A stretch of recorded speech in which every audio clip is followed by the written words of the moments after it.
იცით როგორი ამინდია Sex and the City-ში თუ გახსოვთ ეგ სერია პირველი ყვითელი ფოთოლი რომ ეცემა ასფალტზე და მერე კერი რო ამბობს რომ ხანდახან დიდი სიცხეების მერე პირველი აგრილება ძალიან სასიამოვნოა და თბილსაბანს რო იფარებს არ ვიცი ვინც ხართ ამ სერიალის ფანი წესით უნდა გახსოვდეთ ხო და ეგრე ვარ მეც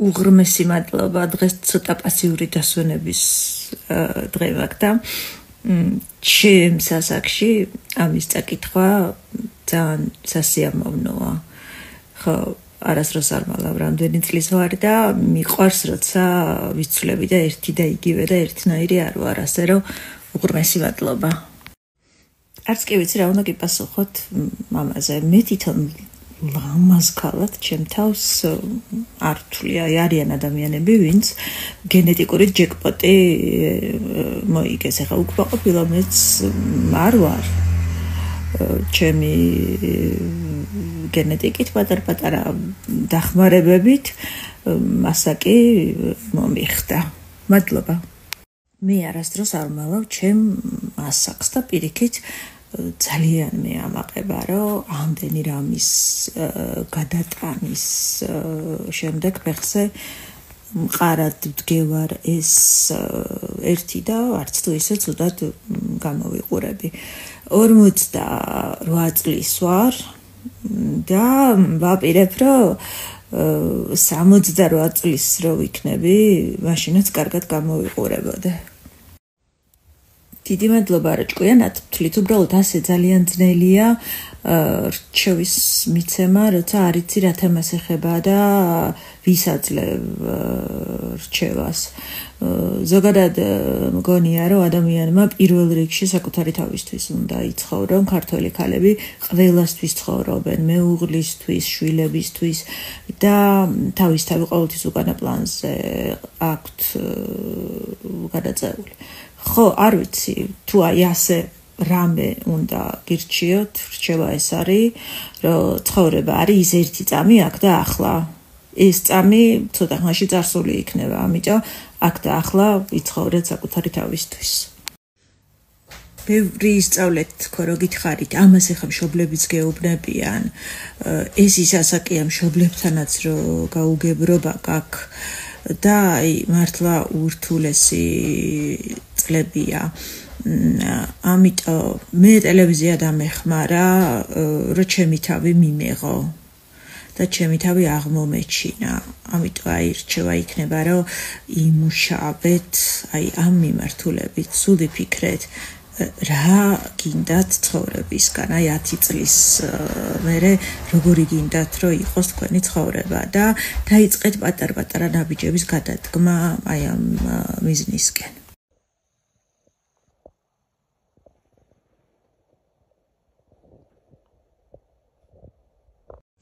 ახლა გავიყვიძე და იმდენი მესეჯი დამხვდა ვეცდები ყველას უპასუხო და უპასუხო ისე საფუძვლიანად ჩემთვისაც რთულ დღეებში და ასეთი დღეები მაქვს ხოლმე სტიმულია ასეთი მესეჯები ერთადერთი კი არა ბევრი რჩევა შემიძლია მოგცეთ როგორ გამოხვიდეთ კრიზისიდან მე ძალიან მშველო და ბევრი საქმის კეთება მაქსიმალურად დაიტვირთეთ თავი მოიგონეთ საქმე თუ არ გაქვთ აი არ ვიცი სახლის გენერალური დალაგება წამოიწყეთ რომ რაც შეიძლება დაიღალოთ ყურადღება საქმეზე გადაიტანოთ და არ იფიქროთ იმაზე რაც დაგემართათ მე კულტურულად ვთვლიდი რომ ჩემ საქმეზე ტელეჟურნალისტიკაზე აზარტული ამ ქვეყნად საქმე არ არსებობდა და ძალიან შეცდომით ვთვლიდი და ძალიან მიკერძოებული ვიყავი იმიტომ რომ ბიზნესიც ყოფილა ძალიან შემოქმედებითი და ძალიან აზარტული პროცესი გარდა იმისა რომ არანორმალურად ვიღლები იმდენად შემოქმედებითი პროცესია პუბლიკო წაგზის მოდი პუბლიკო და ჩემთვის იმდენად საინტერესო რომ აი არ ვიცი აქამდე სად ვიყავი და რატო არ დავიწყე ეს ყველაფერი ბევრად უფრო ადრე. მენატრება პროფესია, ძალიან მენატრება, მაგრამ ეს წარსულია. ის ტელევიზია, რომელიც მე გულში მაქვს, აღარ არსებობს. ასე რომ მე მასათი და მადლობა გულშემატკივრობის. ჩვენ ოჯახში ვართ 4, მე და ჩემი 2 და. და 4-ვენი ვართ, აი ზედმეტად ძლიერი ქალები. ესეთი წესი შევიმუშავეთ, ხან ვიცავთ ამ წესს, ხან არა. რა რჩევა თუ არ გკითხე, ტყუილად რჩევას ნუმაძლევ, ანუ თუ დამჭირდა და კითხე რჩევა, ესე იგი მჭირდება და მომეცი. პროფესიულ რჩევებს ვეროს ვაძლევ მხოლოდ იმ შემთხვევაში, თუ გადაკვეთა ხდება ჩემ პროფესიასთან, ანუ სცენასთან და მსახიობობასთან დაკავშირებით მე მასთან თქვათ არ შემიძლია რაღაცა რჩევა მივცე, მაგრამ თუ გადაკვეთა ხდება ჩემ პროფესიასთან, მაშინ რჩევას მეკითხება ხოლმე და ვაძლევ. და ასევე და სამივეს არ გვიყვარს პირფერობა, ანუ თუ რაღაც ნაკლია, თუ რაღაც პრობლემა, თუ რაღაც არ მომეწონა, ან მას არ მოეწონა, ესე პირდაპირ ყოველგვარი მოკიბვის გარეშე ვიცით ხოლმე სათქმელის თქმა, იმიტომ რომ ის ადამიანი, რომელიც ცოტა მიკერძოებული ვიქნები, მაგრამ მიყვარს ასათიანები, სხვანაირები ვართ. ლეჩხუმიდან არის ჩემი წარმოშობაც და ჩემ დასამარცხინოდ შარშან ვიყავი პირველად ლეჩხუმში და ლადო ასათიანის სახლ-მუზეუმში და ძალიან ემოციური იყო ჩემთვის. რა მაგარი რაღაც მომწერეთ, აი ძალიან გულახდილი რო ვიყო. იმდენად ხშირად მეუბნებიან, მაია რა ძლიერი ხარ, რომ ცოტა აღარ მომწონს ხოლმე, მართლა გულწრფელი ვარ ეხა ძალიან. იმიტომ რომ ეს სხვა გზა არ მქონდა, ან უნდა ყოფილიყავი ძლიერი და გადავრჩენილიყავი ყველა საქმეში. ეს არ ეხება მხოლოდ ჩემი შვილის სიკვდილს, მათ შორის ასევე განვიცადე და შვილივით იყო ჩემთვის ტელევიზია და ასევე განვიცადე ტელევიზიის დაკარგვა. ნუ ასევე არა, მაგრამ ძალიან განვიცადე მოკლედ. და ჩემმა ერთმა მეგობარმა ერთ-ერთ პოდკასტში მითხრა, საშა კაცმანმა მითხრა, რომ იმისთვის რომ თავიდან დაიბადო, ჯერ უნდა მოკვდე. ხო და ეს პროცესი გავიარე. მეც როცა სხვა გზა არა გაქვს ცხოვრება, თავიდან უნდა დაიწყო, უნდა გაანულო ყველაფერი. სხვათა შორის ხშირად მისვამენ ასეთი ტიპის შეკითხვებს.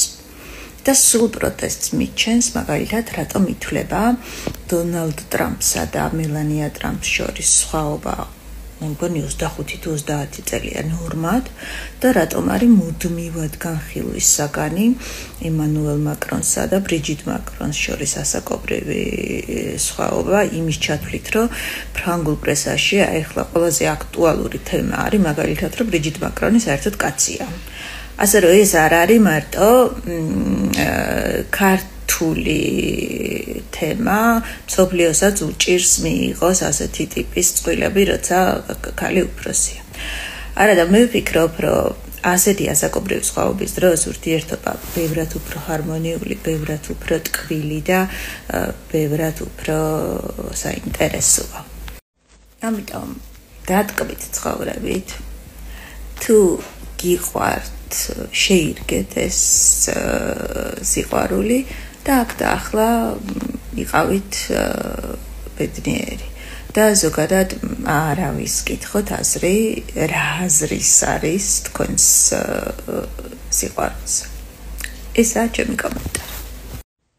ყველაზე რთული აქ არის, მე არ ვიცი როგორი ურთიერთობა გქონდათ, მაგრამ ანუ აი გარკვეულ მომენტებზე, დღის გარკვეულ მონაკვეთებზე, რასაც ერთად აკეთებდით, სულ გაქვს დანაკლისის და მონატრების განცდა. ამიტომ ყველაზე კარგად მუშაობს, რამდენად შეძლებთ არ ვიცი, დაბლოკეთ ტვინში. ვითომ ეს ადამიანი საერთოდ არ არსებობდა თქვენს ცხოვრებაში და ყველაზე მთავარი არ დაელოდოთ არ დადოთ ტელეფონი აი თქვენს გვერდით და არ დაიწყოთ ლოდინი როდის მოგწერთ და როდის დაგირეკავთ ვითომ არ არსებულა აი ესე გააკეთეთ ადვილი არ არის მერე შესაძლებელია რა თქმა უნდა მქონია სხვანაირად რანაირად შეიძლება 58 წლის ვარ მეუღლესთან დაშორება ძალიან იოლად გადავიტანე, იმიტომ რომ ეს რეალურად იყო ხსნა და შემდით სიყვარულთან დაშორება რთულად გადავიტანე და რაღაცა პერიოდი დამჭირდა მანამ სანამ ახალ ურთიერთობას დავიწყებდი, თუმცა ყოველი ასეთი ისტორია უფრო ძლიერს გხდის და ეცადეთ თქვენს ამ დაშორებიდან უფრო ძლიერი გამოხვიდეთ. როგორ გითხრათ? ძალიან ისეთი ცუდი მოსასმენია, მაგრამ მოკალით მონატრება.